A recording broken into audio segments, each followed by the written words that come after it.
You're now watching Showbiz Snap, your daily showbiz update.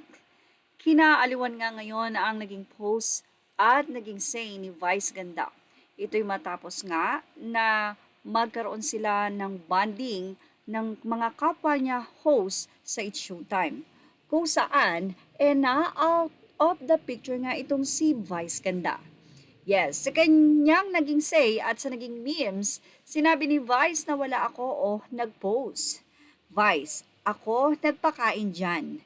Binusog ko yan ng lunch na nagkakahalaga ng 63,000 pesos. Pero tila habang nagbabayad sa counter ng kanilang kinain si Vice Ganda, ay nandoon naman at naghihintay sa kanya ang mga ka-team, ang mga co-host niya, at nagpipicture taking.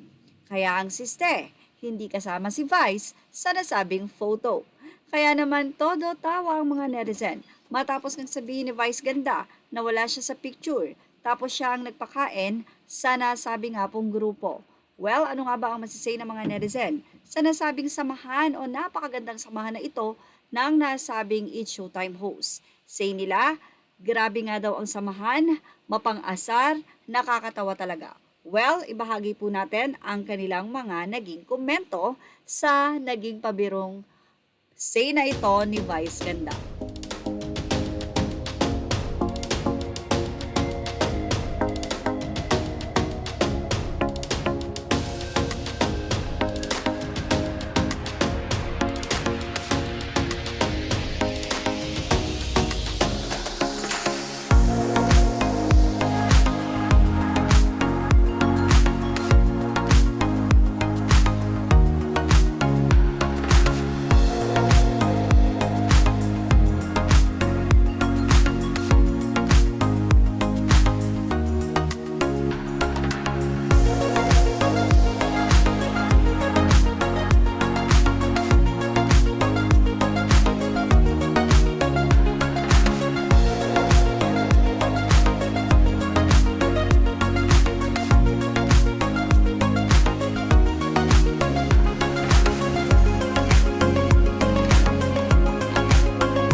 Marami nga ang nakarelate ng mga magbabarkada sa naging post na ito ni Vice Ganda.